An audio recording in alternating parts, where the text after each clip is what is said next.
அது நம்ம செய்யணுங்கிறதுக்காண்டி எழுந்து செய்வதற்கு தயார் நிலையில வெளியே வந்து பார்க்குறாங்க, எல்லாமே இல்லையா. இது யார் செய்தார் என்று அவங்க ரசூல் ஸல்லல்லாஹு அலைஹி வஸல்லம் சொன்னாங்க. போய் ஒழுங்கிட்டாங்க, செஞ்சுட்டு போய் ஒழுங்கி உட்கார்ந்துட்டாங்க. சொன்ன ரொம்ப நேரமா யார் செய்தார்கள், யார் இருக்கா, யார் இருக்கா, ரபியா தான் அங்கே போயிட்டாரு வீட்டுக்கு, யார் இந்த வேலைகளை செய்தார் என்பதாக நபிகள் பெருமானார் ஸல்லல்லாஹு அலைஹி வஸல்லம் அவர்கள் கேட்டுக்கொண்டிருக்கும் பொழுதுதான் மெல்ல எந்திரிச்சு வர, நான் தான் யாரை சொல்லலாம். இவருடைய அந்த பணிவிடையை பார்த்து நபிகள் பெருமானார் ஸல்லல்லாஹு அலைஹி வஸல்லம் அவர்கள் நெகிழ்ந்து போய்விட்டார்கள். இப்படிப்பட்ட ஒரு ஆளா வீட்டுக்கு விரட்டி விட்டு அடிச்சு விரட்டி விட்டாலுமே திரும்ப நைட்ல வந்து இந்த வேலைகளை செஞ்சுட்டு இருந்தா இப்படிப்பட்ட ஒரு ஆளா என்று சொல்லி நெகிழ்ந்து விட்டார்கள் கண்மணி நாயகம் ஸல்லல்லாஹு அலைஹி வஸல்லம். அவருடைய மேடியெல்லாம் புல்லரித்து போய்விட்டது. பெருமானார் ஸல்லல்லாஹு அலைஹி வஸல்லம் அவர்களையே புல்லரிக்க வைத்த ஒரு சஹாபி யார் என்று சொன்னால் ஹஜ்ரத் ரபியா ரலியல்லாஹு தஆலா. பணி செய்து அப்படி செஞ்சிருக்கிறார். நம்ம யாருக்காட்டும் வேலை செஞ்சா எப்படி ஏமாத்தலாம்னு சொல்லி நம்ம கத்துக்கிட்டு வருவோம். ஆனா அந்த பணியாளர் எப்படி இருக்கிறார் பாருங்க. இப்படி பார்க்கலாம், அப்படி முன்மாதிரி என்றால் அப்படி ஒரு ரோல் மாடல், இப்படி ஒரு ரோல் மாடல். எந்த ரோல் மாடல் எது நல்லது என்பதை நாம் எடுத்துக்கொள்ள வேண்டும்.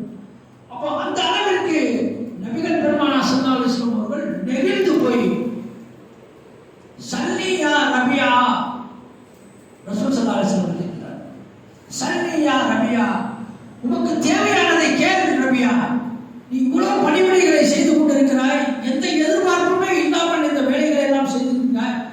கேட்கிற நேரம் என்ன? நடுநிசி நேரம், தஹஜ்ஜுடைய நேரம். கேட்பது யார்? இருலோக சர்தார் எம்பெருமானார் முஹம்மது ரசூலுல்லாஹி ஸல்லல்லாஹு அலைஹி வஸல்லம் அவர்கள். இத்தனையும் நம்முடைய உள்ளத்திலே சிந்தனையிலே கொண்டு வர வேண்டும். கேட்பது பெருமானார் ஸல்லல்லாஹு அலைஹி வஸல்லம் அவர்கள். சல்லி யா ரபியா, உனக்கு தேவையானதை கேள் யா ரபியா. நம்மளா இருந்தா எனக்கு சொத்து வேணும், சொல்ல வேணும், வாட மாளிகை வேணும், எது கேட்டிருந்தாலும் கிடைத்திருக்கும். ஏன் கேட்டவரும் துவா ஒப்புக்கொள்ளக்கூடிய தகுதியில் உள்ளவர், கேட்கப்படக்கூடிய நேரமும் தஹஜ்ஜுடைய நேரம். அந்த நபியிடத்திலே ரபியா கேட்கிறார், முராஃபகத்துக ஃபில் ஜன்னா, யா ரசூலல்லாஹ், முராஃபகத்துக ஃபில் ஜன்னா, சொர்க்கத்திலும் உங்களோடு நான் இருக்க வேண்டும், அதற்காக நீங்க துவா செய்யுங்கள். சொர்க்கத்தில் என்னோட இருக்க வேண்டுமா? ரசூல் ஆச்சரியப்பட்டு கேட்கிறார். ஆமா, உங்களோடு இருப்பது, உங்களோடு இருந்து சுகம் அனுபவிப்பதற்கு அல்ல, சொர்க்கத்தினுடைய சுகங்களை அனுபவிப்பதற்காக அல்ல, அங்கும் நான் உங்களுக்கு பணிவிடை செய்யணும், சொர்க்கத்துக்கு வைக்கணும், அங்கேயும் நான் இதே வேலையில நான் செய்யணும். அந்த ஒழு செய்ய தண்ணி அல்லது ஏதாவது அங்கே ஏதோ பேச்சப்படம் என்ன கொண்டு வந்து நான் கொண்டு வந்து கொடுக்கணும், பறவைகளை சுட்டு கொண்டு வந்து நீங்கள் கேட்டீங்க, ரொட்டி கேட்டீங்கன்னு சொன்னால் அதை நானாக கொண்டு வந்து வைக்கணும், உங்களுக்கு நான் பணிவிடை செய்வதற்காகவே சொர்க்கத்தில் நான் உங்களோடு இருக்க வேண்டும். இப்படிப்பட்ட சஹாபி பாருங்கள், நபிகள் பெருமானார் ஸல்லல்லாஹு அலைஹி வஸல்லம் முகம்மது கொண்ட சஹாபி. ஆனால் ரசூல் ஸல்லல்லாஹு அலைஹி வஸல்லம் இன்றைய சில பிற்காலிகள் ரசூலுல்லாஹி ஸல்லல்லாஹு அலைஹி வஸல்லம் அவர்களை முகம்மது செய்யக்கூடாது. இது என்ன முகம்மது, மௌனத்து என்ன ஓதுற, அதில் எல்லாம் நீ முகம்மத்தை கண்ட அப்படின்னு சொல்லி மௌனத்தினுடைய பாடல்களை எல்லாம் கிண்டல் செய்து கொண்டு இருக்கின்றார். அஸ்ஸலாமு அலைக்கும் யா மாஹி துனூபி, அதெல்லாம் பாவங்களை அழிப்பவரே என்றெல்லாம் எழுதப்பட்டிருக்கிறது. பாவங்களை அழிப்பது அல்லாஹ் அல்லவா அப்படின்னு அறிவாளி மாதிரி பேசுறான். பாவங்களை அழிப்பது அல்லாஹ் அல்லவா, எப்படி நபி எப்படி பாவங்களை அழிப்பாரு, அவருக்கு அழிக்கக்கூடிய சக்தி இருக்குதா? பாவங்களை அழிக்கக்கூடிய சக்தி அல்லாஹ்வாக இருக்கிறது, நபிக்கு பாவத்தை அழிக்கக்கூடிய சக்தி இருக்குதுன்னு சொல்லி சொல்றாங்க. அப்ப இவன் எடை வச்சுட்டான், சிறுக்கு இருக்குது, அங்க ஒரு இடத்துல உருட்டு இருக்கு, அதிரசம் இருக்கு அப்படின்னு சொல்லி பாடலை பாடி பாடி தவறான கண்ணோட்டத்தில் இந்த மௌனத்தை பற்றி விமர்சனங்களை செய்து கொண்டிருக்கிறார்கள். வலைதளங்களிலே எடுத்து பார்த்தால் உங்களுக்கு தெரியும், செஞ்சிருக்கிறார்கள். ஆட்கள் பார்த்தா எருமமான மாதிரி இருக்கு. ஒவ்வொருத்தரும் நல்லா சாப்பிட்டு ஊர் சொத்து ஊர் வசூல் பண்ணி சாப்பிட்டு நல்லா எருமமான மாதிரி ரசூல் அவர் அடுத்த ரசூல் முகமது நபி அப்படி சொன்னாரு அப்படிங்கிற அசால்ட்டா சொல்றோம். முகமது நபி அப்படி சொன்னாரு, அவர் என்ன பெரிய ஆளா அப்படின்னு அல்லாஹ் தஆலா எப்படிப்பட்ட மௌத்தை அவர்களுக்கு கொடுப்பார் பாரு, நாம் தான் பார்த்து கொள்ள வேண்டும். அந்த அளவிற்கு கீழ்த்தரமான விமர்சனங்களை கேட்கின்றார். யா மாஹி துனூபி என்று சொன்னார். நபிகள் பெருமானார் ஸல்லல்லாஹு அலைஹி வஸல்லம் உண்மையிலே பாவங்களை அழிப்பவர் தான். மக்கா வெற்றியின் போது ரசூலுல்லாஹி ஸல்லல்லாஹு அலைஹி வஸல்லம் அவர்களுக்கு எவ்வளவு பேர்கள் துரோகம் செய்தார்கள், கல்லால் எறிந்தார்கள், சொல்லால் அடித்தார்கள், அவர்கள் மீது ஒட்டகை குடலை கொண்டு போய் வைத்தார்கள், இன்னும் எத்தனை வித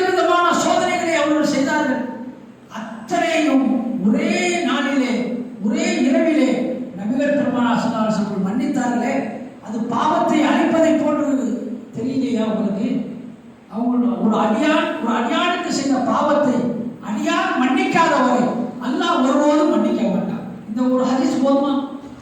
ஒரு அடியானை மன்னிக்காத வரை, அவன் செய்த குற்றத்துக்காக அவன் மன்னிக்காத வரை அந்த அடியான் செய்த தவறை மன்னிக்க மாட்டான். அல்லாஹ் ஒருபோதும் மன்னிக்க மாட்டான். அப்போ அந்த மன்னிக்கக்கூடிய பவர் யார்கிட்ட இருக்கு? அநீதி இழைக்கப்பட்ட அந்த அடியானின் மீது தான் இருக்குது. ரசூலுல்லாஹி ஸல்லல்லாஹு அலைஹி வஸல்லம் அவர்கள் அநீதி இழைக்கப்பட்டிருக்கிறார்கள். எனவே நாம் அந்த அல்லாஹ் சுப்ஹானஹு அந்த பவரை நம்ம எடுக்கல. ரசூலுல்லாஹி ஸல்லல்லாஹு அலைஹி வஸல்லம் அவர்களுக்கு கொடுக்கப்பட்ட அந்த பவரை பிரயோகப்படுத்தியிருக்கிறார். நாம பிரயோகப்படுத்த மாட்டோம். ஆனால் ரசூலுல்லாஹி ஸல்லல்லாஹு அலைஹி வஸல்லம் அவர்கள் அதை பிரயோகப்படுத்தி பரந்த மனப்பான்மையை முன்மாதிரியாக இந்த உலகத்திற்கு காட்டியிருக்கிறார்கள். இந்த நபி பெருமானார் ஸல்லல்லாஹு அலைஹி வஸல்லம் அவர்களுடைய வாழ்க்கையிலே அழகிய முன்மாதிரிகள் இருந்து கொண்டிருக்கிறது. நீங்கள் சிறுவரா?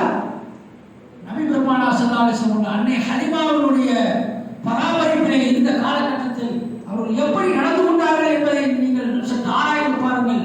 சிறுவர்களுக்கு ரசூல் ஸல்லல்லாஹு அலைஹி வஸல்லம் அவர்கள் முன்மாதிரியாக இருப்பார்கள். நீங்கள் இளைஞரா?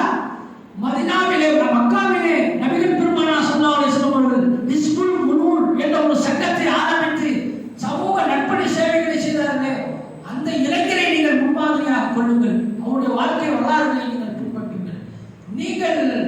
நீங்கள் வயோதிக தன்மையிலே 60 ஆண்டுகள் கடந்த பின்னால் நபிகள் பெருமானார் ஸல்லல்லாஹு அலைஹி வஸல்லம் வாழ்க்கை தரம் எப்படி இருந்தது என்ற வாழ்க்கையை நீங்கள் அலசி பாருங்கள். நீங்கள் ஒரு கணவரா? அன்னை ஆயிஷா ரலியல்லாஹு தஆலா, ஹதீஜா ரலியல்லாஹு தஆலா அவர்களுடைய குடும்பவியல் வாழ்க்கையிலே எப்படி வாழ்ந்தார்கள் என்ற வரலாற்றை நீங்கள் புரட்டி பாருங்கள். அதிலே உங்களுக்கு முன்மாதிரி கிடைக்கும். நீங்கள் மனிதரா? பஹ்ரைனின் பொக்கிஷதாரராக இருந்த பெருமானார் ஸல்லல்லாஹு அலைஹி வஸல்லம் அவர்கள் ஹதீஜா நாயகியினுடைய பொருளாளராக அவருடைய கணக்கு பிள்ளையாக பணியாற்றிய நபிகள் பெருமானார் ஸல்லல்லாஹு அலைஹி வஸல்லம் அவர்களை பாருங்கள். நீங்கள் வெளிநாட்டில் வணிகம் செய்யக்கூடியவர்களா?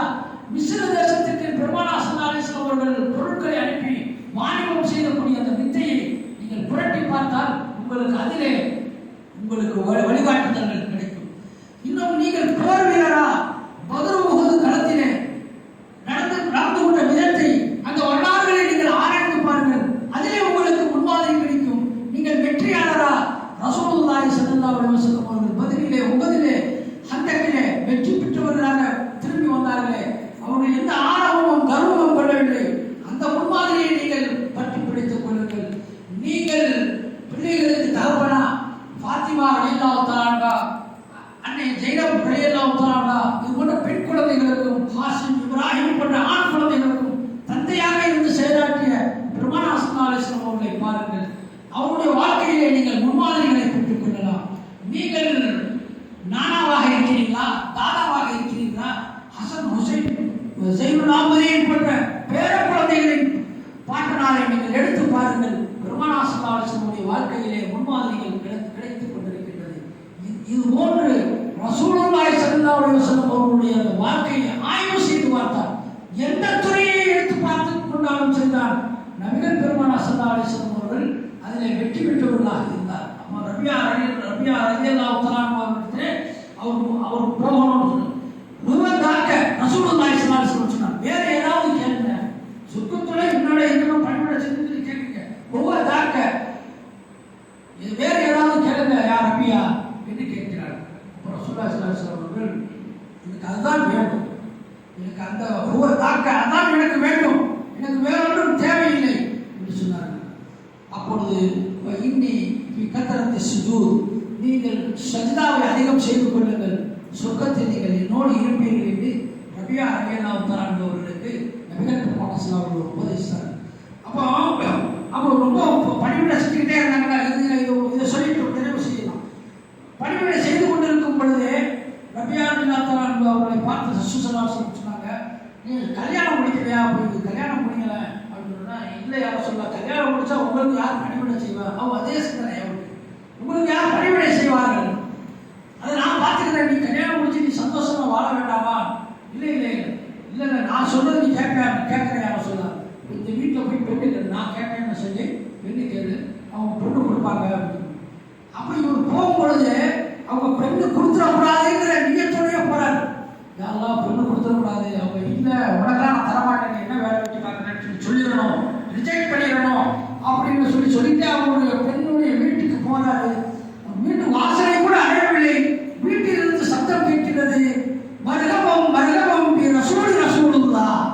ரசூலுல்லாஹ் அவர்களுடைய தூதராக வந்திருக்கக்கூடிய அனஸ் ரபியா ரலியல்லாஹு தஆலா அவர்களே, நீங்கள் வாருங்கள் வாருங்கள் வாருங்கள், வீட்டுக்குள்ள வாருங்கள். நம்ம இன்னும் வீட்டு வாசலே மிதிக்கல, அதுக்கு இப்படி ஒரு சத்தம் கேட்குது. ரசூலுல்லாஹ்வுடைய தூதரே வாருங்கள் என்று சொல்கிறாரு. அப்படி உள்ள அழைச்சிட்டு, ஒரு பொண்ணு உங்களுக்கு ரெடியா இருக்குது, எப்போ கல்யாணம் வச்சுக்கலாம்னு சொல்லுங்க. அப்போ அவன் சொன்னாரு, இதுக்கு இவரு தயாராகிட்டாரு, நமக்கே பொண்ணு தயாராகிட்டாரு. அப்போ நான் என்ன சொன்னா மறுக்கலாம் சொன்னா, நான் பொண்ணு தருவது சரி, மகன் தரணும், நான் மகன் தருவது கேட்ட ஒண்ணுமே இல்லை, கல்யாணம் முடிச்சு விட்டுலாமா, அப்படியாவது ரிஜெக்ட் பண்ணி நம்மளை அனுப்பிடணும், ரசூலுல்லாஹ்வுடைய பணிவிடைக்கு திரும்ப அனுப்பணும் அப்படின்னு சொல்லி அவர் முடிவு பண்ணார். அப்ப சொன்ன உடனே மகன் இல்லை, நான் கொடுக்க முடியாது அப்படின்னு பொழுது, பரவாயில்ல வாங்க ரசூலுல்லாஹ்ட்ட இதை பற்றி நம்ம மசோரா செய்யலாம் அப்படின்னு சொல்லி அவரை கையோட பிடிச்சி இழுத்து கொடுத்து ரசூலுல்லாஹ்ட்ட கொண்டு விட்டாங்க. ரசூலுல்லாஹி ஸல்லல்லாஹு அலைஹி வஸல்லம் அவர்கள் அங்கே மசோரா செய்கிறார்கள். அங்கே ஒரு சஹாபி இடத்திலே அவரிடத்திலே ஒரு பணத்தை இவருக்காக வேண்டி அந்த பணத்தை பெற்று அதில் மகரை ஏற்பாடு செய்து அந்த பெண்ணுக்கு நிக்காஹ் முடித்து வைத்தார்கள் என்பதாக வரலாறுகளிலே நாம் பார்க்கின்றோம். இன்றைக்கு உள்ள சூழல் எப்படி இருக்கிறது? மகர் கொடுக்கறதுக்கு யோசிக்கிறாங்க. அந்த காலத்துல மாதிரி 1000 ரூபாய் 1100 ரூபாய் கொடுத்து முடிச்சிடலாம், கல்யாணத்தை முடிச்சிடலாம் அப்படின்னு பார்க்கிறாங்க. அல்லாஹ் தஆலா மகரை பற்றி குர்ஆன் மஜீதில் கூறும் பொழுது, பெண்ணுக்கு ஒரு குவியலை கொடுத்தாலும் அது நிறைவாகாது, அதை கொடுத்து நீங்கள் மகர் கொடுத்து மனம் முடியுங்கள் என்பதாக குர்ஆன் மஜீதிலே அல்லாஹ் தஆலா குறிப்பிட்டு காட்டுகிறார். ஆனால் இப்பொழுது என்ன 1000 ரூபாய் 100 ரூபாய் கொடுத்து கல்யாணத்தை முடிச்சிடலாம் அப்படின்னு சொல்லி அந்த மனப்பக்குவத்துக்கு மக்கள் இன்றைக்கு வந்திருக்கிறார்கள்.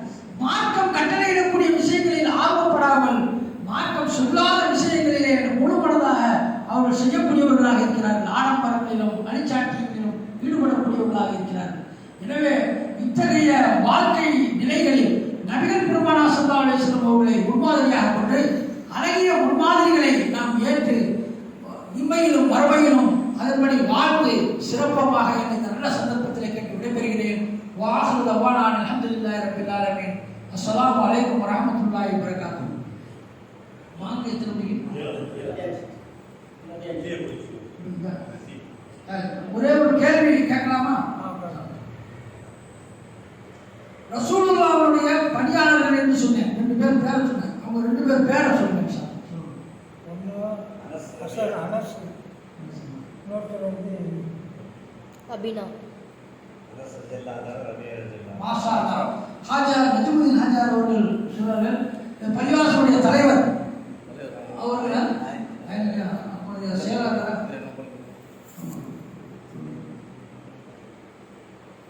ஹாஜார்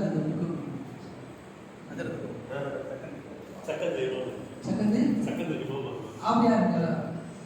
சக்கந்தி இமாம் அவர்கள் ஹாஜார் அவர்கள்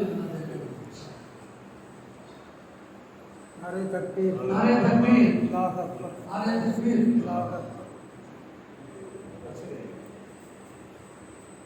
இன்னொரு கேள்வி கேட்கலாமா? சொல்லுவீங்களா?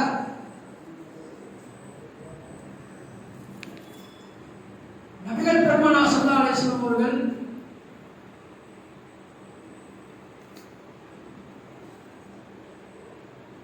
அதிகமான வணக்க வழிபாடுகளில் ஈடுபட்டு, அதாவது சூரா நிறைய ஓதுறாருன்னு சொல்லி சொன்ன ஒரு சம்பவம், அது எந்த சஹாபியை குறித்து அழைத்து கண்டித்தார்கள்? அதிகமா சூரா ஓதுறாரு. சூரா பக்ரா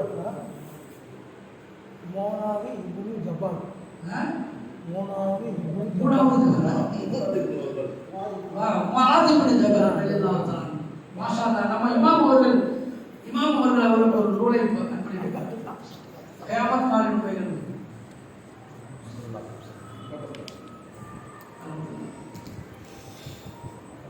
வாஹர் தவானா அல்ஹம்துலில்லாஹி ரப்பில் ஆலமீன். அஸ்ஸலாமு அலைக்கும்.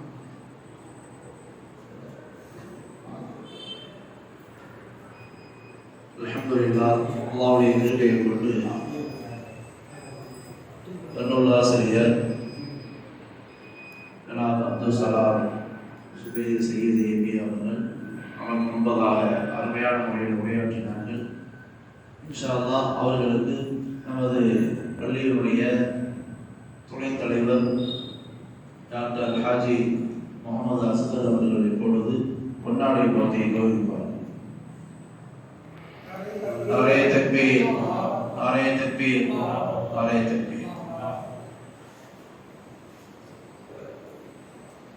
سبحان الله وبحمده سبحانك اللهم وبحمدك ونشهد ان لا اله الا انت ونستغفرك ونتوب اليك آمين. سبحان ربك رب العزة عما يصفون وسلام على المرسلين والحمد لله رب العالمين.